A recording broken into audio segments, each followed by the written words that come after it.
ನಾನಿವಾಗ ಚೆಟ್ಟಿನಾಡು ಬಿರಿಯಾನಿ ಮಾಡ್ತಾ ಇದ್ದೇನೆ. ಚೆಟ್ಟಿನಾಡು ಬಿರಿಯಾನಿ ನೋಡಿ, ಇದರಲ್ಲಿ ರೈಸ್ ಮತ್ತೆ ಮಸಾಲೆ ಇರ್ತದೆ. ಇದು ಈ ತರ ಇರ್ತದೆ ರೈಸ್ ಮತ್ತೆ ಮಸಾಲ. ರೈಸ್ ಎಷ್ಟಿದೆ ಅಂತ ಹೇಳಿ ಸರಿಯಾಗಿ ಮೆಷರ್ಮೆಂಟ್ ತಗೊಳ್ಳಿ. ಅಂದ್ರೆ ಇದು ಎಷ್ಟು ರೈಸ್ ಇದು ಗ್ಲಾಸಿಗೆ ಹಾಕಿಕೊಳ್ಳಿ.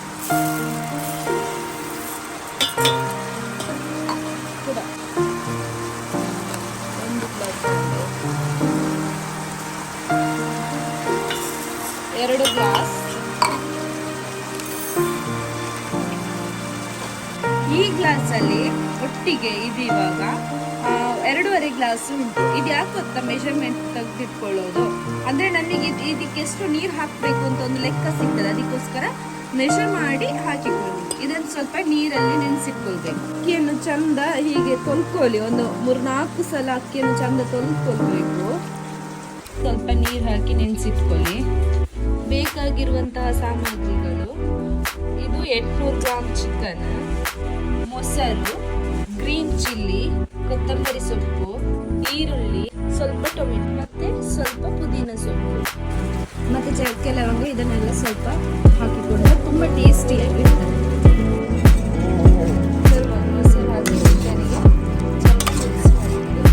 ಒಂದು 10 ನಿಮಿಷ ಹೀಗೆ ಮಿಕ್ಸ್ ಮಾಡಿ ಇದನ್ನು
ನಾವು ಮನೆಯಲ್ಲೇ ಮಾಡಿದಂತಹ ತುಪ್ಪ ಇದು ಹಾಕಿದ್ರೆ ಸ್ವಲ್ಪ ಸ್ಮೆಲ್ ಮತ್ತೆ ಇದರದ್ದು ಟೇಸ್ಟ್ ಸ್ವಲ್ಪ ಚಂದ ಇರ್ತದೆ. ಮತ್ತೆ ಇದು ಹೆಲ್ತಿಗೆ ಕೂಡ ಒಳ್ಳೇದು ಆ್ಯಕ್ಚುಲಿ.